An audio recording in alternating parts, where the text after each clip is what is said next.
नमस्कार मेरे प्यारे होनहार विद्यार्थियों, बायोलॉजी की क्लास में आपका स्वागत है। और आप लास्ट क्लास किए होंगे तो आपको आइडिया होगा कि आपको हम लास्ट क्लास में न्यूट्रिशन में कार्बोहाइड्रेट के बारे में कुछ बताए थे और आपको ये बताए थे कि इसमें आपका कुछ पॉइंट बाकी था, जिस पॉइंट को आज कंटिन्यू करेंगे और इसके बाद हम आगे अपना क्लास को कंटिन्यू करते हैं। तो आपको लास्ट क्लास में कार्बोहाइड्रेट के बारे में बताए थे, तो क्या बताएं समझिएगा।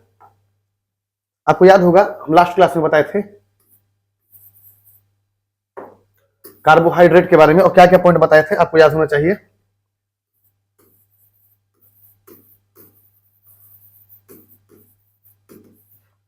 समझिए, आपको जैसे कि हम लास्ट क्लास में बताए थे कार्बोहाइड्रेट का टाइप्स बताए थे और आपको बताए थे कार्बोहाइड्रेट का टाइप्स में सबसे पहला आपको बताए थे फर्स्ट में मोनोसैकेराइड्स।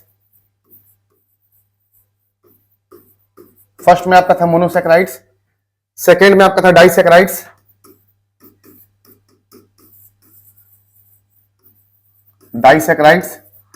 और थर्ड में आपका था पॉलीसैकेराइड्स।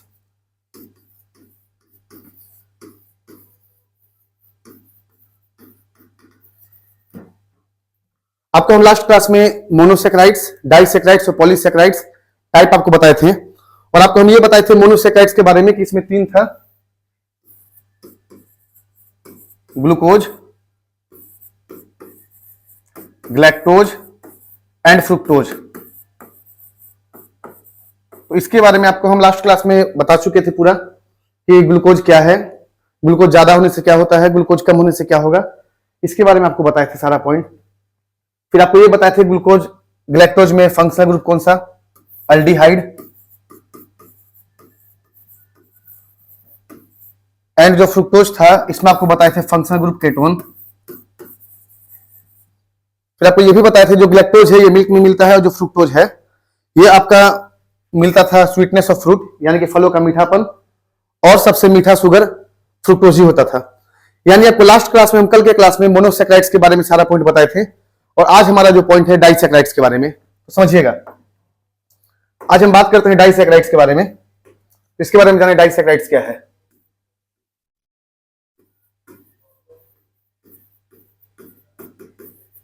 तो बात करते हैं डाइसैकेराइड्स। तो डाइसैकेराइड्स क्या होता है समझिएगा।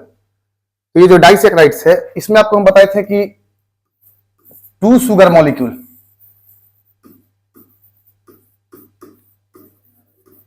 इसमें क्या बताया था आपको, टू शुगर मॉलिक्यूल, यानी कि जैसे आपको बताया मोनोसैकेराइड्स में, तो मोनोसैकेराइड्स में आपका था कि वन शुगर मॉलिक्यूल, उसी तरह से आपका डाइसैकेराइड्स में टू शुगर मॉलिक्यूल यानी कि दो शुगर मॉलिक्यूल मिलकर के फॉर्मेशन करेगा। तो आपको ये भी याद होगा इसका जो फॉर्मूला बताए थे, आपको हम मोनोसैकेराइड से क्या बताए थे, C6H12 और O6, और आपको हम बताएं कि डाइसैकेराइड्स में इसका डबल हो जाएगा। तो इसका डबल होने का मतलब कि C12H12 का हो जाएगा 24 एंड O6 का हो जाएगा O12। लेकिन आपको ये हम बताए थे कि जब भी चेंज होगा, चाहे डाइसैकेराइड्स में जाए चाहे पॉली में जाए, तो यहां से आपका H2O रिलीज होता है। तो जैसे H2O रिलीज होगा तो आपका जो एग्जैक्ट फॉर्मूला आएगा क्या आएगा, C12H22 एंड O11। ये आपका फॉर्मूला है डाइसैकेराइड्स का।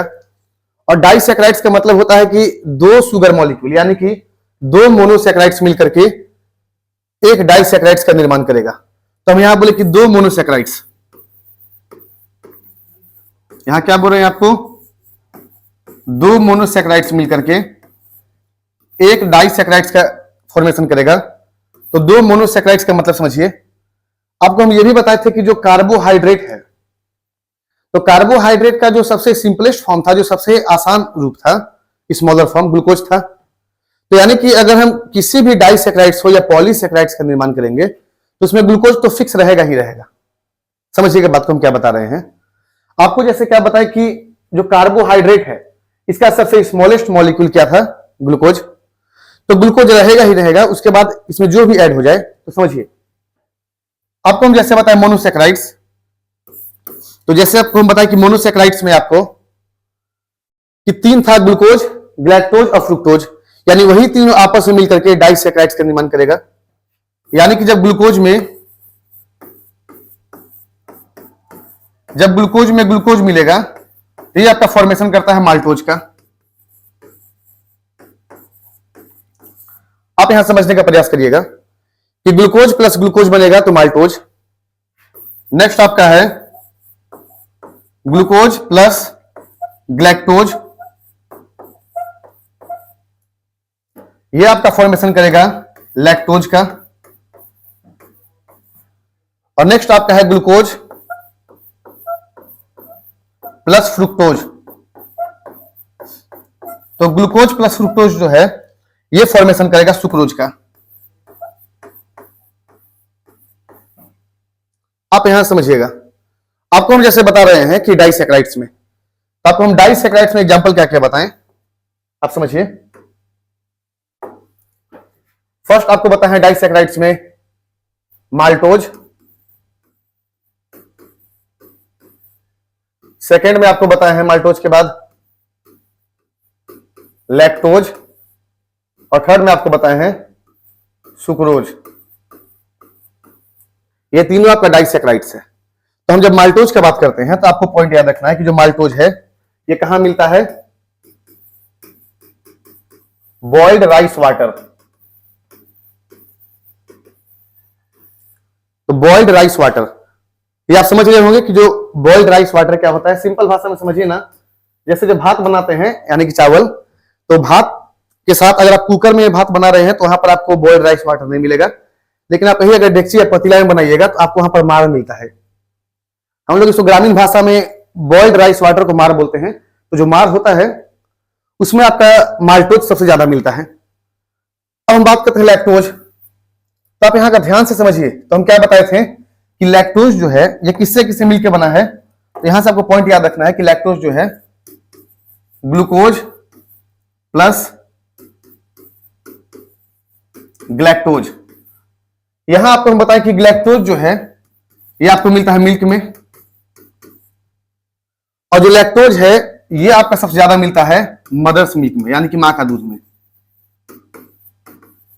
देखिए इसमें फायदा क्या है, अगर आप नॉर्मल दूध पी रहे हैं तो आपको ग्लैक्टोज मिलेगा, लेकिन अगर आप मां का दूध, जैसे अगर कोई बेबी का जन्म होता है तो शुरुआत में बताया जाता है कि उसको मां का दूध ही पिलाया जाता है, मदर्स मिल्क। ऐसा क्यों?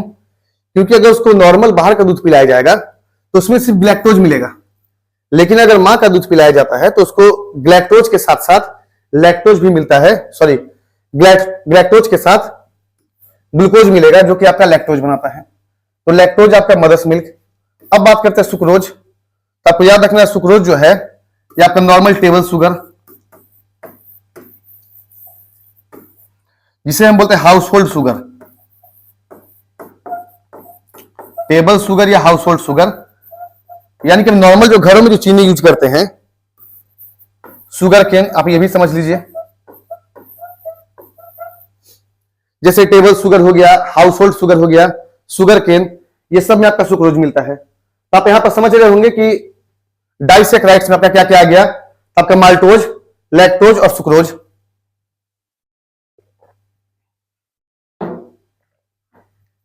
आप समझिए, आपको पहले बताया मोनोसैकेराइड्स, तो मोनोसैकेराइड्स में आपको बताए थे glucose, galactose and fructose.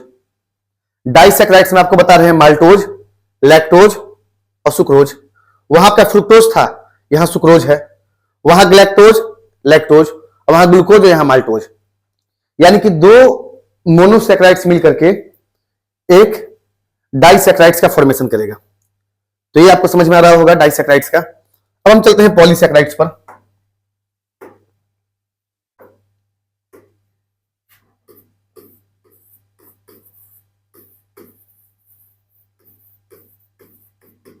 Polysaccharides,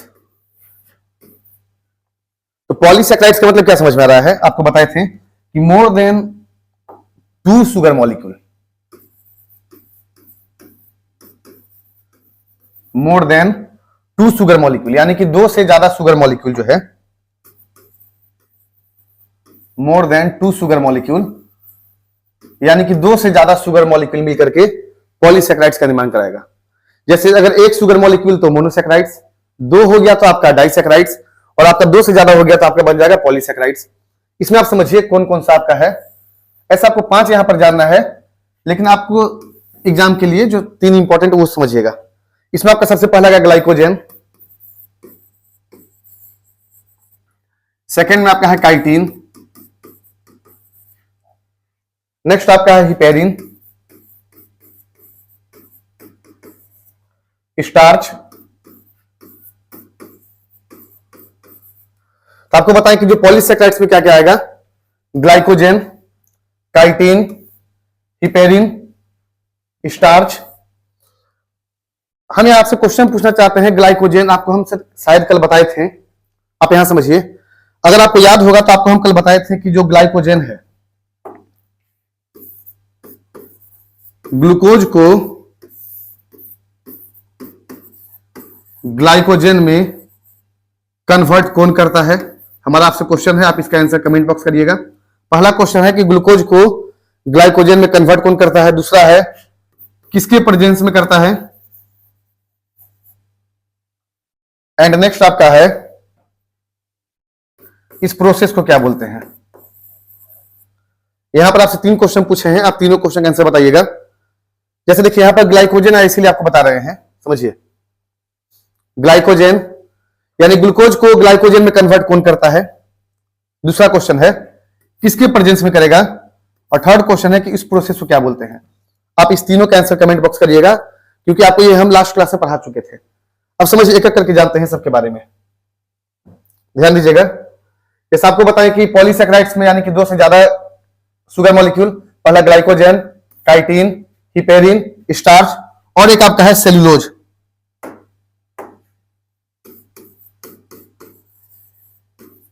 cellulose यानी ये आपका 5 पॉलीसेकेराइड्स के एग्जांपल बताए हैं।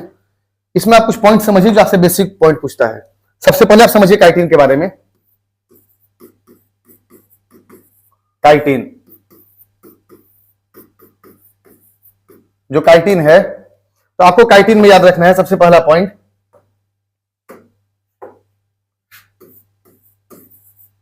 Cell wall of fungus.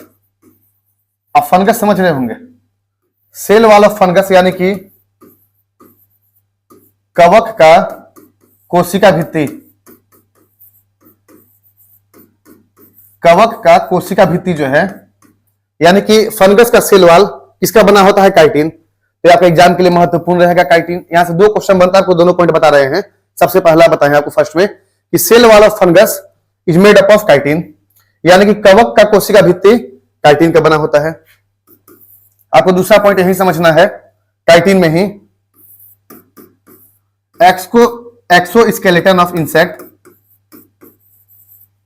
Exoskeleton of insect is made up of chitin, is made up of chitin. आप यहां पॉइंट समझिए।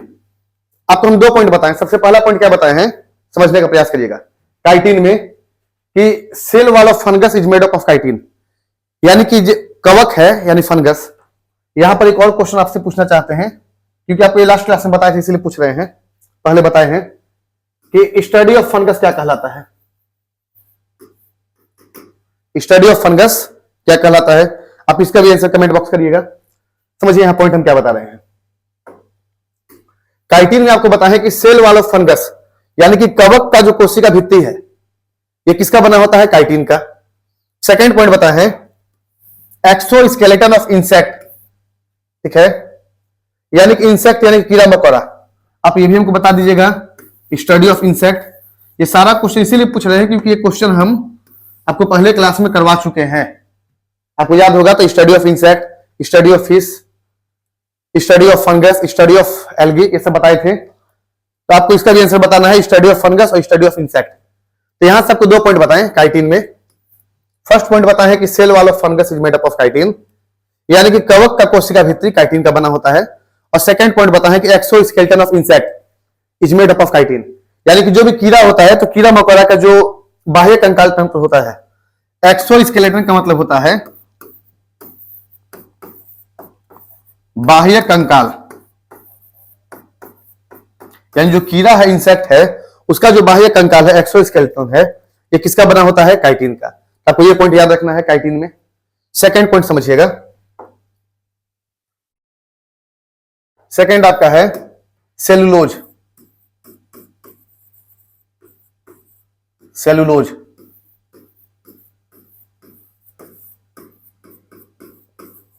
आपको सेल्यूलोज में समझना है पॉइंट, ध्यान दीजिए। सबसे पहला पॉइंट, फर्स्ट पॉइंट जो इंपॉर्टेंट है, इसका यूज होता है पेपर इंडस्ट्री में। यह सबसे क्वेश्चन बनता है पेपर इंडस्ट्री। सेकंड जो होता है टेक्सटाइल इंडस्ट्री यानी कपड़ा उद्योग। आप यहां समझने का प्रयास करिए। पहले आपको पता है पेपर इंडस्ट्री यानी कि कागज उद्योग, फिर आपको टेक्सटाइल यानी कि कपड़ा उद्योग। नेक्स्ट आपको जानना है जो सेलुलोज है। हाँ, आप एक पॉइंट और बता दें कि सेलुलोज जो है इसका ह्यूमन बॉडी में डाइजेशन नहीं होता है। ह्यूमन बॉडी में डाइजेशन नहीं होता है, डाइजेशन नहीं होता। ये पॉइंट मोस्ट इंपॉर्टेंट है। लेकिन आपको यह भी तो पता है कि जो सेलुलोज है ये मोस्ट इंपॉर्टेंट फाइबर है ना, यानी इसका जरूरत है बॉडी में। तो जब सेलुलोज का बॉडी में जरूरत है, आप यहां समझिए, समझा क्या रहे हैं आपको हम बताएं कि जो सेलुलोज है इसका बॉडी में जब जरूरत है तो इसको तो हम यूज करेंगे। बात समझ में आ रहा है? सेलुलोज को, इसको हम बोलते हैं प्लांट कार्बोहाइड्रेट। आपको यह भी पॉइंट याद रखना है, इसे क्या बोलते हैं? Plant carbohydrate. यानी कि सेलुलोज का ह्यूमन बॉडी में डाइजेशन नहीं होता है, तो फिर अगर हम सेलुलोज का कंज्यूम करते हैं बॉडी में तो फिर ये कैसे निकलेगा जब डाइजेशन होगा ही नहीं। तो आपको याद रखना है कि सेलुलोज जो है रिलीज इन गैसियस फॉर्म। कैसे निकलता है? गैसियस फॉर्म में रिलीज होता है। ये पॉइंट याद रखना है। ये दोनों पॉइंट, आपको दोनों पॉइंट क्या बताए हैं समझिए, और दोनों एग्जाम के लिए बहुत ज्यादा इंपॉर्टेंट है। पहला आपको बताया, देखिए सेलुलोज, इसका यूज पेपर इंडस्ट्री यानी कागज उद्योग में, ठीक है। एक हम आपसे स्टैटिक का क्वेश्चन पूछना चाहते हैं। आप हमको ये बताइएगा कि पेपर का यानी कागज का यूज करने वाला करेंसी में, यानी कि पेपर करेंसी का यूज करने वाला विश्व का यानी वर्ल्ड का फर्स्ट कंट्री कौन सा था? ये आप क्वेश्चन सुनिएगा ध्यान से। स्टैटिक का मोस्ट इंपॉर्टेंट क्वेश्चन है कि पेपर करेंसी यानी कि कागज मुद्रा का यूज करने वाला विश्व का पहला कंट्री, वर्ल्ड का पहला देश कौन सा था? आपको इसका आंसर बताना है, ठीक है। अब यहां आप समझिए, जैसे आपको हम बताएं कि रिलीज इन गैसियस फॉर्म। अब यहां समझिए, एक पॉइंट और समझिएगा। आप रेयॉन का नाम सुने होंगे। रेयॉन क्या है? अगर आपसे पूछा जाए कि रेयॉन क्या है तो आप बताइएगा कि rayon is an artificial fibre. Rayon क्या है? तो rayon is an artificial fibre. तो बोलिएगा सर यहां क्यों बता रहे हैं, यहां क्या जरूरत है? तो यहां हम इसीलिए बता रहे हैं क्योंकि रेयॉन जो है एक कृत्रिम रेशा है। फाइबर को बोलते हैं हिंदी में रेशा, समझिए। Rayon is an artificial fibre which is made up of cellulose. यानी कि रेयॉन एक कृत्रिम रेशा है जिसका निर्माण सेलुलोज से होता है। तो हम यहां पॉइंट क्या बताएं कि rayon is an artificial fibre which is made up of cellulose. किससे बना होता है? सेलुलोज से बना होता है। ये भी पॉइंट आपको याद रखना है। सेलुलोज में सबसे पहले आपको बताएं इसका यूज होता है पेपर इंडस्ट्री में, टेक्सटाइल इंडस्ट्री में। ह्यूमन बॉडी में डाइजेशन नहीं होता है। लेकिन ये रिलीज कैसे होगा? तो रिलीज होगा गैसियस फॉर्म में। ये एक प्लांट कार्बोहाइड्रेट है और रेयॉन जो है एक आर्टिफिशियल फाइबर है जो कि जिसका निर्माण सेलुलोज से होता है। अब आगे समझिएगा, आप ध्यान दीजिए। पहले आपको क्या बताएं? काइटिन के बारे में बताएं। दूसरा आपको बताएं सेलुलोज। थर्ड समझिएगा स्टार्च। स्टार्च, इसको हिंदी में बोलते हैं, कल आपको बताए थे, स्टार्च को हिंदी बोलते हैं मंड। इसमें आपको सिंपल सा पॉइंट याद रखना है, बस एक लाइन में पॉइंट याद रखिए कि जो स्टार्च है, ठीक है, फूड स्टोर इन प्लांट। ये क्वेश्चन पूछता है, जैसे कि आपको हम कल बताए थे ग्लाइकोजन के बारे में। आपको याद होगा ग्लाइकोजन में क्या बताए थे? जो ग्लाइकोजन है फूड स्टोर इन एनिमल। ये क्वेश्चन बहुत ज्यादा महत्वपूर्ण है एग्जाम के लिए। आपसे जो क्वेश्चन पूछता है कि जो प्लांट में फूड स्टोर होता है किस फॉर्म में, स्टार्च, और एनिमल में ग्लाइकोजन के फॉर्म में। और हिपेरिन तो आपको पता है कि हिपेरिन जो है ब्लड में पाया जाता है, वो अलग चीज है, उसको आगे पढ़ेंगे। अभी आप यहां समझिए, आपको जो इंपॉर्टेंट पॉलीसेक्राइड्स बताएं। हमको लगता है कि आपको यहां तक समझ में आ रहा होगा कि मोनोसेक्राइड्स क्या था, डाइसेक्राइड्स क्या है, और आपको पॉलीसेक्राइड्स क्या था।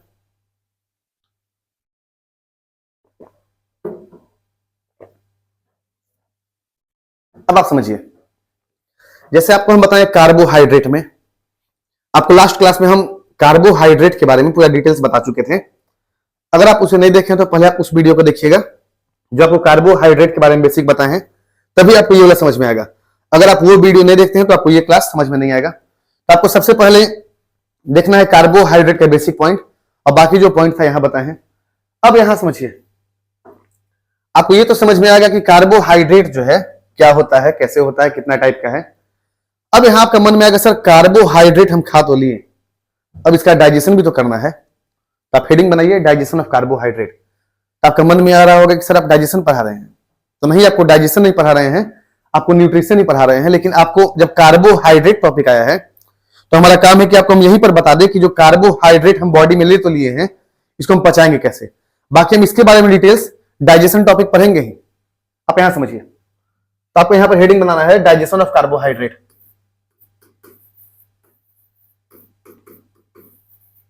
Digestion of carbohydrate.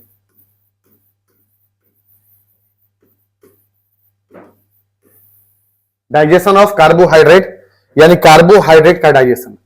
अच्छा, हमारा एक आपसे प्रश्न है, यहां आप ध्यान दीजिएगा। अगर आपसे हम पूछें कि जो डाइजेशन है, जो डाइजेशन है यानी कि जो पाचन है, ये एक कैसा प्रोसेस है, कैसा प्रक्रिया है। आपको हम बताए थे कि digestion is a catabolic process. याद आ रहा है? आप याद करिए, आपको हम बताए थे कि डाइजेशन कैसा प्रोसेस है। तो डाइजेशन एक कैटाबॉलिक प्रोसेस है। आप याद करने का प्रयास करिएगा। आपको हम बताए थे कि कैटाबॉलिक का मतलब होता है ब्रेक डाउन, यानी कि टूटना। तो डाइजेशन एक कैसा प्रोसेस है, तो डाइजेशन एक कैटाबॉलिक प्रोसेस है। अब यहां आपसे एक क्वेश्चन और पूछता है कि कार्बोहाइड्रेट का डाइजेशन, कार्बोहाइड्रेट का डाइजेशन कहां से शुरू होता है। आपसे क्वेश्चन क्या बनेगा कि जो कार्बोहाइड्रेट है इसका डाइजेशन कहां से शुरू होता है। तो आपको जब हम अभी पॉइंट समझाएंगे तो आपको ये आंसर मिल जाएगा। अभी आप पहले पॉइंट समझिए, फिर आपको आंसर ही अपने आप मिल जाएगा। देखिए, आपको हम बताएं कि कार्बोहाइड्रेट का डाइजेशन, जो कार्बोहाइड्रेट है इसका डाइजेशन, तो डाइजेशन का मतलब क्या है।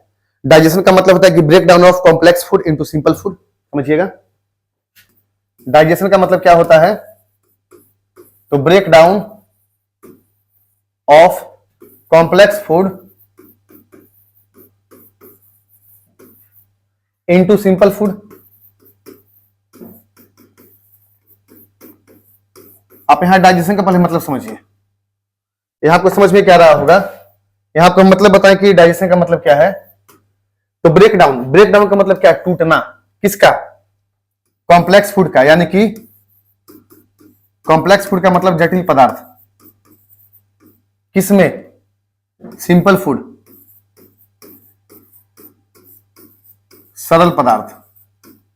आप यहां समझिएगा, हम आपको पॉइंट क्या बता रहे हैं कि break down of complex food into simple food, यानी कि जटिल पदार्थ का सरल पदार्थ में टूटना। आप यहां सरल का मतलब सरल नहीं समझिएगा, सरल का मतलब सिंपल है, ठीक है। यानी कॉम्प्लेक्स फूड का सिंपल फूड में टूटना ही डाइजेशन कहलाता है। लेकिन हम यहां किसका डाइजेशन जानेंगे, तो हम यहां जान रहे हैं भाई कि कार्बोहाइड्रेट का डाइजेशन। तो आप समझिए, कार्बोहाइड्रेट का डाइजेशन यानी कि पॉलीसेक्राइड्स, पॉलीसेक्राइड्स पहले टूटेगा डाइसेक्राइड्स में। पॉलीसेक्राइड्स पहले किसमें टूटेगा, डाइसेक्राइड्स, और डाइसेक्राइड्स टूटेगा आपका मोनो में, यानी कि पॉली से डाई और डाई से मोनो। तब यहां पर आपका आएगा पॉलीसेकेराइड्स में जो बॉडी में जो यूज है कौन कौन सा, समझिए। पहला आपको जानना है इसमें ग्लाइकोजन, सेकेंड आपका है स्टार्च, और थर्ड आपका है सेलुलोज। इसका डाइजेशन करेंगे। आप यहां पॉइंट समझिएगा ध्यान से, बहुत ज्यादा इंपॉर्टेंट है। यानी ग्लाइकोजन, स्टार्च और सेलुलोज, इसका डाइजेशन करेंगे। और ये इसको हम तोड़ेंगे किसमें, इसको तोड़ेंगे हम डाइसेक्राइड्स में, यानी कि इसमें माल्टोज, माल्टोज के बाद लैक्टोज, और लैक्टोज के बाद सुक्रोज, यानी पॉलीसेकेराइड्स किसमें टूटा, डाइसेक्राइड्स। अब ये डाइसेक्राइड्स देखिएगा, इसका हम ब्रेक डाउन करेंगे तो आपको याद होगा कि माल्टोज में ग्लूकोज प्लस ग्लूकोज, यानी टूटेगा आपका ग्लूकोज प्लस ग्लूकोज में। लैक्टोज ग्लूकोज प्लस ग्लैक्टोज, कहीं ना कहीं आपका ये ग्लूकोज आ रहा है। सुक्रोज ग्लूकोज प्लस फ्रुक्टोज, तो यहां भी आपका ग्लूकोज आएगा।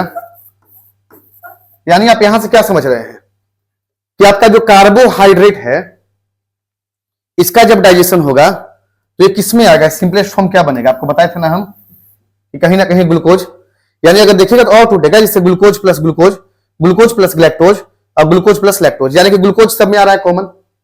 यानी कि कार्बोहाइड्रेट का जो सिंपलेस्ट फॉर्म है, जो सबसे आसान रूप है, ये क्या है आपका, ग्लूकोज है। अब यहां समझिए, हम पहले डाइजेस्ट करवाते हैं सबको।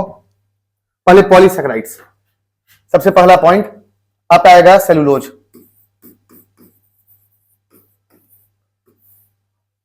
फर्स्ट में आपका है सेलुलोज। तो आपको याद होगा, हम बताए थे अभी थोड़ा देर पहले कि ह्यूमन बॉडी में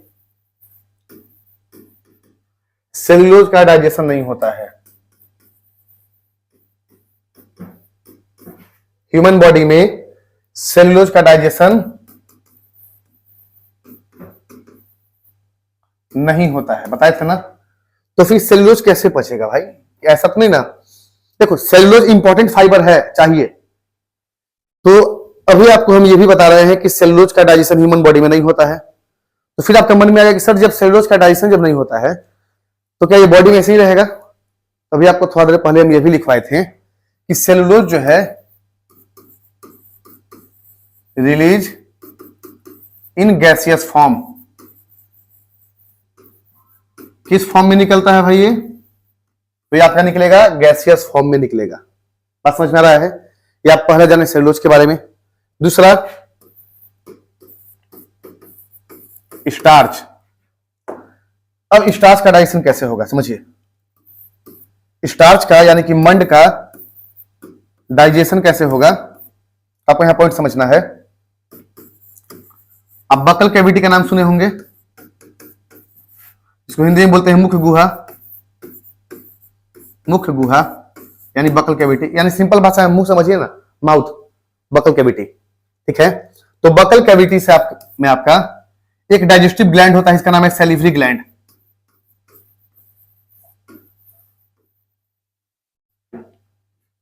बकल कैविटी में समझिएगा एक ग्लैंड होता है, उस ग्लैंड का नाम क्या है, सैलिवरी ग्लैंड। आपको आगे चल के डाइजेशन टॉपिक पढ़ाएंगे ना, तो वहां बताएंगे कि सैलिवरी ग्लैंड का संख्या टोटल 6 है, 3 पेयर है, ठीक है। पैरोटॉइड, सब मैंडिबुलर और सब लिंगुअल। यानी कि ये कंप्लीट सैलिवरी ग्लैंड जो है ये सेक्रेट करता है सलाइवा का। किसका सेक्रेशन करता है, सलाइवा, यानी कि लार का सेक्रेशन करता है। आपको डाइजेशन में इसके बारे में जानना है, सैलिवरी ग्लैंड, सलाइवा। तब समझिएगा सलाइवा से ही एक एंजाइम निकलता है जिसे हम बोलते हैं सैलिवरी एमाइलेज। Salivary amylase. और आपको बता दें कि इसी को हम जानते हैं किस नाम से, तो टाइलिन के नाम से।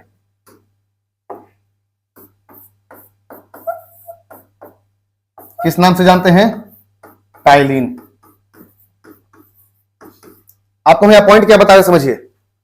पहले तो आपको बताया सेलुलोज का डाइजेशन, तो आपको हम यहां पॉइंट बताए थे कि जो सेलुलोज है इसका डाइजेशन ह्यूमन बॉडी में नहीं होता है। तो जब इसका डाइजेशन जब ह्यूमन बॉडी में नहीं होता है तो ये बॉडी से कैसे निकलेगा, तो ये आपका ह्यूमन बॉडी से गैसियस फॉर्म में निकलेगा।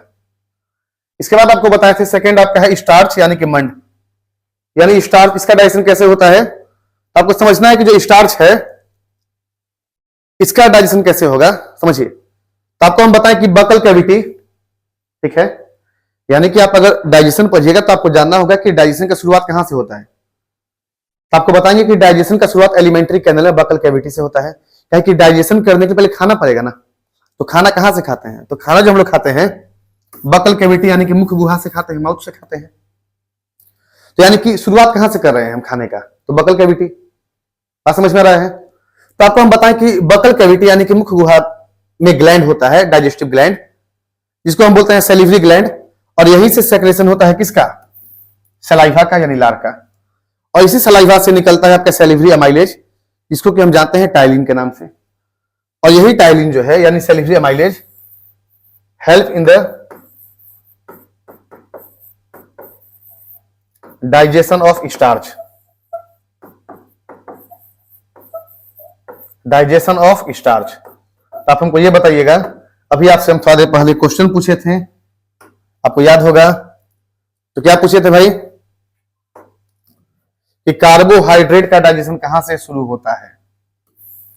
तो उम्मीद करते हैं कि आपको इसका आंसर मिल गया होगा कि कार्बोहाइड्रेट का डाइजेशन कहां शुरू होता है, तो बकल कैविटी से शुरू होता है, यानी कि मुख्य गुहा से शुरू होता है। यहां तक क्लियर है आपका। अब यहां आगे समझिएगा,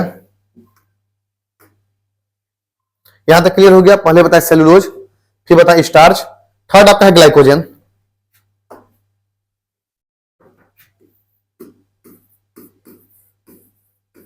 थर्ड आपका क्या है, ग्लाइकोजन। अब बोलिएगा सर ग्लाइकोजन का डाइजेशन कैसे होता है, तो आपको ये बता दें कि ग्लाइकोजन जो है बॉडी में कैसे पचेगा, इसका डाइजेशन कैसे होगा समझिएगा। आप यहां ध्यान दीजिए, आपको याद है हम बताए थे, याद करिए, pancreas, 4 cell, alpha beta delta epsilon, याद होगा। क्या नाम बताए थे, पैनक्रियाज, अल्फा बीटा डेल्टा और एप्सिलिन। बीटा से क्या निकलता था, बीटा सेल से इंसुलिन। अल्फा सेल से क्या निकलता था, ग्लूकागॉन। और ये दोनों का क्या काम करता था, ये दोनों का काम यही था, regulate rate of secretion, regulate करेगा समझिए। आपको हम पैनक्रियाज के बारे में कल कुछ पॉइंट बताए थे कि जो बेसिक पॉइंट था कि पैनक्रियाज जो है ये एक डाइजेस्टिव ग्लैंड है, ये हार्मोन और एंजाइम दोनों का सेक्रेशन करता है, इसीलिए इसको हेक्टोक्राइन ग्लैंड भी बोलते हैं। इसका डिस्कवरी इसके बारे में बताया था लैंगरहेंस ने, इसीलिए जो पैनक्रियाज है इसका दूसरा नाम था आइलेट्स ऑफ लैंगरहेंस। आपको बताया था कि पैनक्रियाज का डिस्कवरी कौन किया, इसका खोज कौन किया था, तो लैंगरहेंस। आपको बताए थे लैंगरहेंस। अगर आपसे पूछे कि इंसुलिन का खोज कौन किया था, इसका भी आंसर बताइएगा। तो जैसे आपको हम बता देखिए कि पैनक्रियाज का डिस्कवरी कौन किया, लैंगरहेंस। हमारा आपसे क्वेश्चन है इंसुलिन का डिस्कवरी कौन किया। आपसे हम जितना भी क्वेश्चन पूछ रहे हैं आप सारा का आंसर कमेंट बॉक्स में लिखिएगा, क्योंकि लिखने से याद होगा।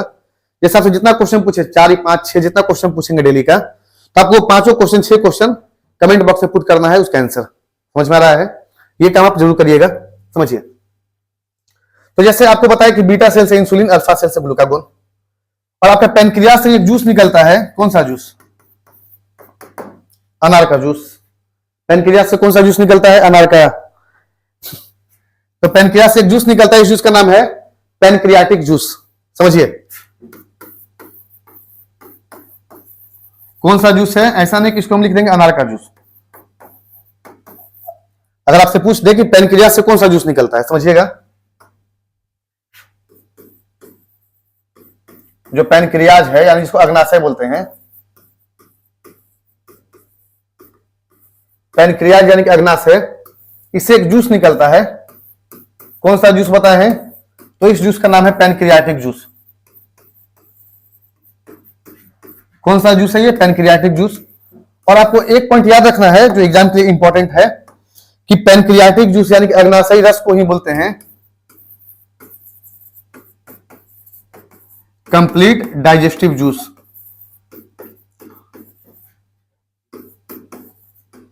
आपको हम बता दें कि जितना भी पॉइंट बोर्ड पर लिख रहे हैं सारा एक एक पॉइंट, सारा आपके लिए इंपॉर्टेंट फैक्ट है और आपको टोटल पॉइंट याद रखना है। पेनक्रियास से एक जूस निकलता है, इस जूस का क्या नाम बताएं? Pancreatic juice. इसी को बोलते हैं कंप्लीट डाइजेस्टिव जूस। यहां तक क्लियर है? समझिएगा। और पेनक्रियास से ही निकलता था ग्लूकागॉन, अल्फा सेल से ग्लूकागॉन और बीटा सेल से इंसुलिन। तो आपको याद होगा हम बताए थे, आप एक बार रिकॉल करिए लास्ट क्लास को,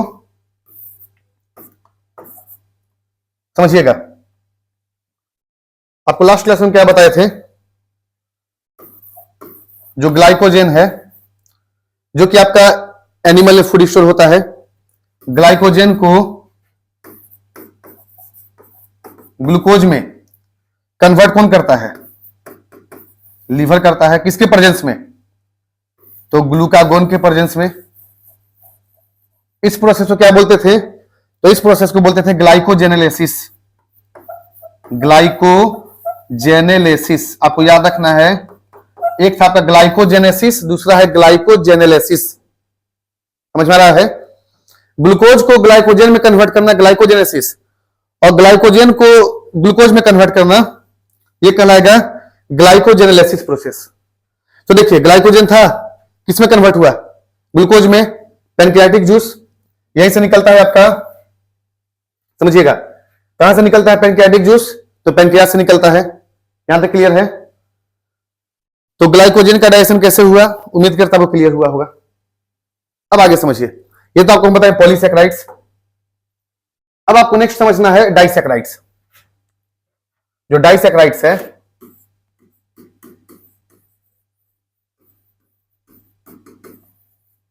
डाइसैकेराइड्स का मतलब माल्टोज,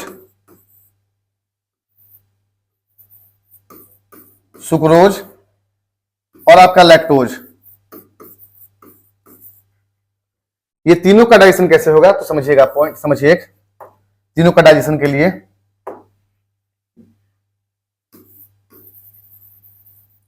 स्मॉल इंटेस्टाइन, आप नाम सुने होंगे, आगे चल के पढ़िएगा इसके बारे में डाइजेशन टॉपिक में। इसको हिंदी में बोलते हैं छोटी आंत। ये इसका नाम है सिर्फ छोटी आंत, लेकिन छोटा है नहीं। सिर्फ नाम पर मत जाइएगा कि देखने में छोटा लगे और घाव करे गंभीर।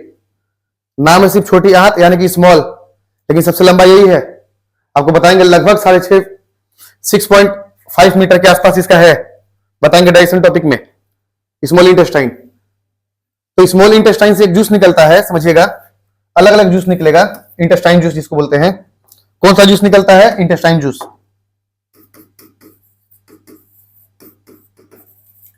इंटेस्टाइन जूस समझिए। तो आपका क्या होगा, ध्यान दीजिएगा। डाइजेशन कैसे होता है? जो माल्टोज है, माल्टोज का माल्टेज, सुक्रोज का सुक्रेज और लैक्टोज का लैक्टेज, यानी ये सब जो डाइसैकेराइड्स है, माल्टोज, सुक्रोज और लैक्टोज, इसका डाइजेशन करता है इंटेस्टाइन जूस, माल्टेज, सुक्रेज और लैक्टेज। और आपका टूट जाएगा मोनोसैकेराइड्स में। और जो आपका कार्बोहाइड्रेट है, कार्बोहाइड्रेट, तो कार्बोहाइड्रेट का सबसे सिंपलेस्ट यूनिट क्या था? कार्बोहाइड्रेट का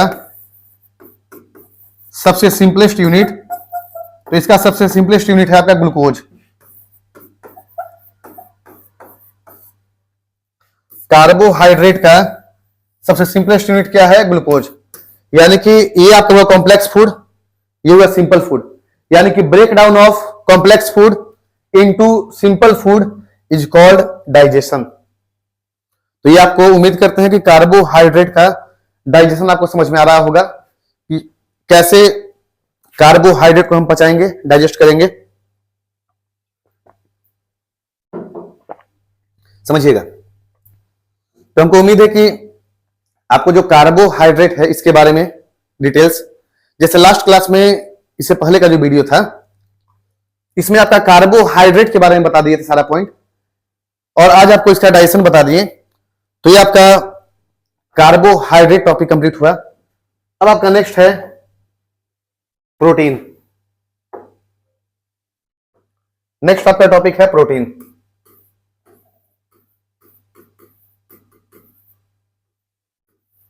नेक्स्ट आपका टॉपिक है प्रोटीन। अब हम समझते हैं प्रोटीन के बारे में। इंपॉर्टेंट है, जैसे आपको हम कार्बोहाइड्रेट के बारे में बताएं वैसे ही आपको प्रोटीन के बारे में समझना है कि प्रोटीन क्या है। ठीक है, कुछ आपको इसके बारे में हल्का हल्का आइडिया होगा, बाकी पूरा आइडिया जो है वो हम दे देंगे। हल्का आइडिया आप लीजिए, समझिए। सबसे पहला पॉइंट, प्रोटीन एक कैसा न्यूट्रिएंट्स है। अगर आपसे पूछा जाए कि प्रोटीन जो है एक कैसा न्यूट्रिएंट्स है कि अगर हम कम खाएंगे तो काम चल जाएगा या ज्यादा खाएंगे तो काम चल जाएगा, समझिए। अगर हम बोल दें कि कम खाएंगे तो काम चल जाएगा तो फिर हो गया माइक्रो। लेकिन आपको क्या बताए थे कि जो माइक्रो है इसमें आपका विटामिन और मिनरल्स आएगा। आपको ये भी फैक्ट याद रखना पड़ता है कि चाइल्ड में, एडल्ट में, वुमेन में कितना कितना प्रोटीन का मात्रा चाहिए। अब आप इतना समझिए कि अगर हम प्रोटीन का बात करते हैं तो जो प्रोटीन है ये आपका मैक्रो न्यूट्रिएंट्स है।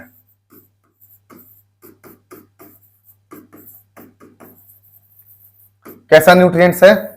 मैक्रो है। दूसरा पॉइंट आपको समझना है कि जो प्रोटीन है इसका स्मॉलेस्ट यूनिट क्या है। स्मॉलेस्ट यूनिट है इसका अमीनो एसिड। इसका स्मॉलेस्ट यूनिट क्या है? तो अमीनो एसिड, समझिएगा। अगर आपसे पूछे इसका फॉर्मूला RCHNH2COOH, ये हुआ इसका अमीनो एसिड। आप एक पॉइंट समझिए, अगर आपसे ये भी क्वेश्चन पूछ दे कि जो प्रोटीन है, ठीक है, इसका स्मॉलेस्ट यूनिट अमीनो एसिड है, ये मैक्रोन्यूट्रिएंट्स है, इसमें आपका कौन कौन सा फंक्शनल ग्रुप है, तो पहला आपको याद रखना है अमीनो ग्रुप। तो आप बता सकते हैं कैसा ग्रुप से बिलोंग करता है? Amino group. फंक्शनल ग्रुप क्या बताइएगा? कार्बोक्सिल। Carboxyl group. आप यहां का ध्यान से देखिए, COOH, तो कार्बोक्सिल ग्रुप। अब यहां आप समझिए कि अगर आपसे पूछे कि जो प्रोटीन है, आखिर प्रोटीन में ऐसा क्या है जो अलग है। अगर हम सिंपल देखें तो आपको कार्बोहाइड्रेट में कार्बन, हाइड्रोजन, ऑक्सीजन मिल रहा था, तो कार्बन, हाइड्रोजन, ऑक्सीजन मिल रहा है। एक्स्ट्रा में क्या मिल रहा है? नाइट्रोजन। तो आपको याद रखना है इसमें कौन कौन सा एलिमेंट मिलता है। अगर आपसे ये पूछ दिया जाए कि जो प्रोटीन है इसमें कौन कौन सा एलिमेंट है, आप बोलिए कार्बन है, हाइड्रोजन है, ऑक्सीजन है और नाइट्रोजन है। ये इंपॉर्टेंट है। तो हो सकता है आपसे एग्जामिनर ये भी पूछ दे, क्योंकि ये तो कॉमन है, सब में मिलेगा। आपसे एग्जामिनर पूछ दे कि प्रोटीन में यानी एमिनो एसिड में नाइट्रोजन कितना परसेंट, आप बताइएगा आपका अप्रोक्स 16%, यानी कि लगभग 16% आपका क्या मिलता है? लगभग 16% आपको नाइट्रोजन मिलता है। अच्छा, एक पॉइंट और बताइए, इसमें हल्का सा आपका सल्फर भी मिलता है, यानी आपका लगभग 3 से लेकर के 5% के आसपास सल्फर भी मिलेगा। तो आपको याद रखना पॉइंट में, प्रोटीन इसमें आपका नाइट्रोजन कितना मिलता है? 16%। अमीनो एसिड स्मॉलेस्ट बताए हैं आपको, मैक्रोन्यूट्रिएंट्स है, सल्फर कितना है? लगभग 3 से 5%। अब आप समझिए प्रोटीन, आखिर में प्रोटीन का जरूरत क्यों है।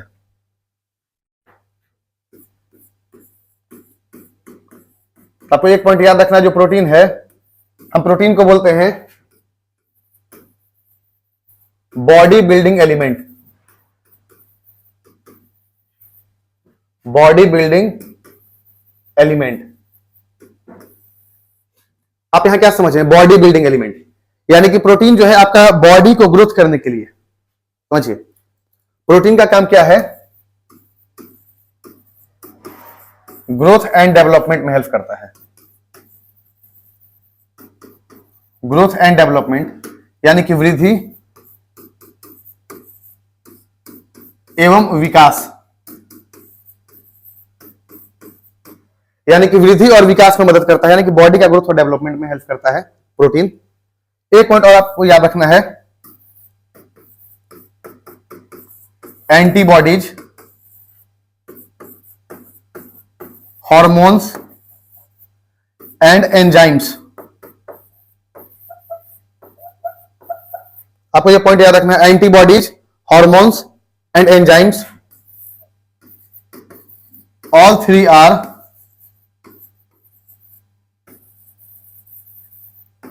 Made up of protein. हम यहां पॉइंट क्या बता रहे हैं? आपको सबसे पहले पॉइंट बताया कि प्रोटीन ये क्या है, तो प्रोटीन आपका बॉडी बिल्डिंग एलिमेंट है, यानी कि बॉडी को बिल्ड कर रहा है, यानी ग्रोथ एंड डेवलपमेंट में। दूसरा क्या बताएं कि antibodies, hormones and enzymes all three are made up of protein. ठीक है, अब आप यहां समझिएगा, आपको जब प्रोटीन का बात करें बॉडी बिल्डिंग कैसे समझिए, आपको हम यहां बात की एमिनो एसिड। आप अगर ध्यान से देखे होंगे तो जो एमिनो एसिड है, ठीक है, इसमें आपका नाइट्रोजन मिल रहा था। क्या मिल रहा था इसमें आपका? नाइट्रोजन। समझिएगा, और ये नाइट्रोजन क्या करता है, तो आपको याद रखना है, बताया हुआ है कि नाइट्रोजन जो है helps in cell division, help in cell division, यानी कोशिका विभाजन में मदद करता है। किसमें मदद करता है? तो कोशिका विभाजन, यानी कि सेल डिवीजन में हेल्प करता है। यानी कि जितना आपका नाइट्रोजन रहेगा उतना आपका सेल डिवीजन होगा, और आपका जितना ज्यादा सेल डिवीजन होगा उतना आपका बॉडी बिल्ड होगा, यानी कि ग्रोथ एंड डेवलपमेंट होगा बॉडी में। अब आप यहां समझिएगा पॉइंट को। आपको पता है एमिनो एसिड के बारे में, तो nitrogen help in cell division, यानी कोशिका विभाजन में मदद करता है। अब आप आगे पॉइंट समझिए। अगर हम बात करते हैं एमिनो एसिड का, आपको पॉइंट याद रखना है कि 20 unit of amino acid, point समझिए, आपको पॉइंट क्या बता रहे हैं कि जो 20 यूनिट ऑफ एमिनो एसिड, यानी कि 20 यूनिट एमिनो एसिड मिल करके क्या बनाएगा? 1 यूनिट प्रोटीन बनाएगा।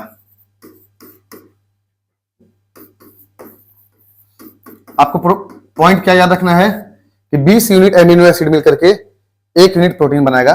समझिए, जैसे हम बात करते हैं कि आपका 20 यूनिट, जिसमें से आपका 10 जो रहेगा इसेंशियल रहेगा, 10 इसेंशियल, और आपका 10 नॉन इसेंशियल। आप यहां समझने का प्रयास करिएगा, हम क्या बता रहे हैं कि जो 20 यूनिट एमिनो एसिड मिलकर के क्या बना रहा है? 1 यूनिट प्रोटीन बनाएगा। आपका 20 यूनिट एमिनो एसिड में आपका 10 इसेंशियल है, तो 10 इसेंशियल कहने का मतलब क्या है? ये आपका जो है बॉडी में पहले से नहीं रहेगा, इसके लिए आपको फूड, यानी कि खाना का जरूरत है। आपको कुछ ऐसा खाना होगा जिससे कि आपको प्रोटीन मिले, और 10 जो है ये आपका ऑलरेडी बॉडी में रहेगा, यानी आपका 10 इसेंशियल और 10 नॉन इसेंशियल, यानी कि 20 यूनिट एमिनो एसिड मिलकर के 1 यूनिट प्रोटीन का निर्माण कर रहा है। समझिए, जैसे आपको हम बताएं कि एमिनो एसिड क्या बता रहे हैं? एमिनो एसिड, जैसे जो एमिनो एसिड है 20 यूनिट, ये आपका हो गया 10 यूनिट इसेंशियल, और आपका नेक्स्ट है 10 यूनिट नॉन इसेंशियल।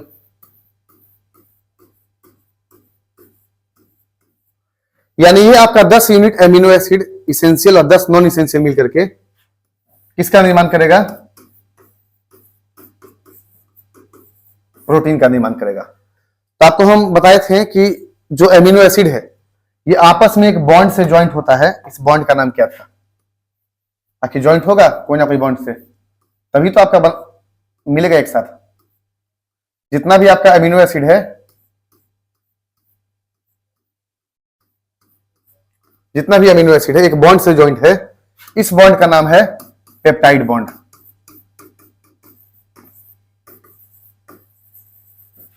कौन सा बॉन्ड है? Peptide bond. हमारा आपसे क्वेश्चन है कि जो प्रोटीन है, प्रोटीन का डिस्कवरी कौन किया? तो आपको बता दें कि जो प्रोटीन है, प्रोटीन का डिस्कवरी किया गया जे बर्जीलियस के द्वारा।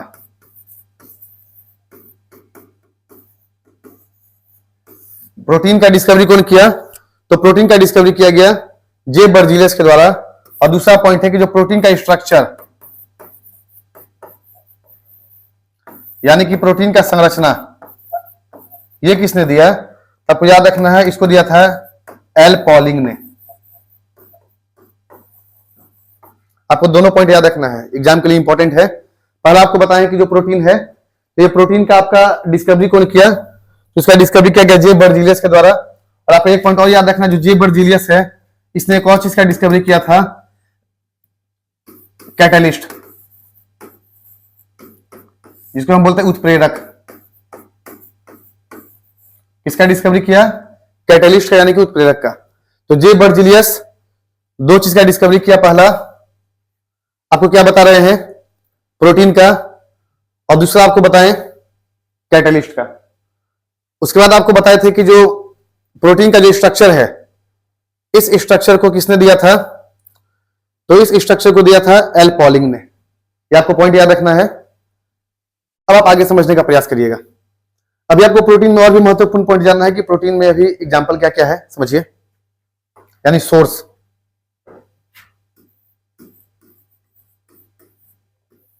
सोर्स ऑफ प्रोटीन, यानी कि क्या ऐसे खाएंगे कि प्रोटीन मिलेगा। तो आपको सबसे पहले याद रखना है कि प्रोटीन का जो सबसे अच्छा सोर्स है, इनरिच सोर्स है सोयाबीन। ठीक है, सोयाबीन आप नाम सुने होंगे। सोयाबीन सबसे अच्छा सोर्स है। और आपको पॉइंट याद रखना है कि इसमें आपका अप्रोक्स 60% के आसपास प्रोटीन मिलता है। हमारा एक आपसे क्वेश्चन है कि जो सोयाबीन है, सोयाबीन का प्रोडक्शन किस स्टेट में सबसे ज्यादा होता है? प्रोडक्शन किस स्टेट में सबसे ज्यादा होता है? आपसे हम जितना क्वेश्चन पूछ रहे हैं, सारा क्वेश्चन को आप कमेंट बॉक्स करिएगा, आपके लिए महत्वपूर्ण रहेगा। सोयाबीन। दूसरा आपका है मूंगफली, मूंगफली। फिर आपका है एप्पल, यानी कि सेव। ठीक है, एक क्वेश्चन और है कि एप्पल में कौन सा एसिड पाया जाता है?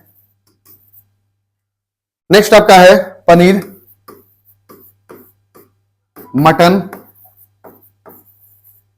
एग यानी अंडा, चिकन, एक्सेट्रा। यानी ये जो आपको पॉइंट हम बता रहे हैं कि सोर्स में तो सोयाबीन, आपको बताना है प्रोडक्शन कौन स्टेट में होगा ज्यादा, मूंगफली, एप्पल, पनीर, मटन, एग। ये सब आपका हो गया पनीर का सोर्स, सॉरी मतलब ये प्रोटीन का सोर्स। तो आपको हम यहां पर बता रहे थे कि प्रोटीन का सोर्स क्या है, प्रोटीन क्या है। अब आपको यहां पर आगे समझना है कि जो प्रोटीन है, समझिएगा कि जो प्रोटीन का जो पॉइंट जानना है, ठीक है, कि प्रोटीन का डाइजेशन कैसे होता है। उसके बाद हमको नेक्स्ट पॉइंट जानना है कि जो प्रोटीन कैसे कैसे ब्रेकडाउन होगा, कि प्रोटीन पहले आपका टूटेगा पेप्टाइड, पेप्टोन में, पेप्टोन से पेप्टाइड बॉन्ड, पेप्टाइड बॉन्ड से एमिनो एसिड। समझ में आ रहा है? यानी कि हमको अब जानना है प्रोटीन का डाइजेशन, प्रोटीन का पाचन। और उसके बाद हमको जानना है प्रोटीन का कमी से कौन सा बीमारी है। तो आपको नेक्स्ट क्लास में, यानी कि अगला क्लास में आपको यह बताएंगे कि प्रोटीन का डाइजेशन कैसे होता है, प्रोटीन का कमी से कौन सा बीमारी है, और कुछ आपको सम इंपॉर्टेंट प्रोटीन बताएंगे, जैसे कि हेयर और नेल में कौन सा प्रोटीन पाया जाता है। फिर आपको बताएंगे कि आपका बोन में कौन सा प्रोटीन पाया जाता है, मसल्स में कौन सा प्रोटीन पाया जाता है। इसके बाद आपको बताएंगे कि हार्मोन में कौन सा प्रोटीन है, यानी कुछ आपको प्रोटीन का फैक्ट बताएंगे, सम इंपॉर्टेंट प्रोटीन। फिर आपको बताएंगे प्रोटीन का डाइजेशन, प्रोटीन का पाचन कैसे होता है। इसके बाद आपको बताना है कि प्रोटीन का डाइजेशन हो गया, प्रोटीन का पाचन बताने के बाद कुछ इंपॉर्टेंट फैक्ट जो प्रोटीन का है, और कुछ डिजीज कि प्रोटीन का कमी से कौन सा बीमारी है। और प्रोटीन के बाद हम शुरू करेंगे फैट, और फिर विटामिन, और फिर आपका मिनरल्स। और जैसे ही मिनरल्स कंप्लीट होगा, यानी कि आपका फर्स्ट टॉपिक न्यूट्रिशन कंप्लीट होगा, उसके बाद हम अगला टॉपिक में चलेंगे डाइजेशन में। तो आपसे हम नेक्स्ट क्लास में जब मिलेंगे, यानी कि नेक्स्ट वीडियो में हमारी जब भी मुलाकात होगा, तो हम प्रोटीन का जो पॉइंट है इसको कंटिन्यू करेंगे, डाइजेशन बताएंगे, सम इंपॉर्टेंट प्रोटीन बताएंगे, और कुछ इंपॉर्टेंट फैक्ट बताएंगे। इसके बाद आपका विटामिन, फैट और मिनरल्स कंप्लीट करेंगे। तो आपसे अगला क्लास में मिलेंगे, इसी को कंटिन्यू करेंगे नेक्स्ट क्लास में। तब तक के लिए शुभ रात्रि, गुड नाइट। मिलते हैं अगला क्लास में, प्रोटीन को कंटिन्यू करेंगे। चलिए, धन्यवाद।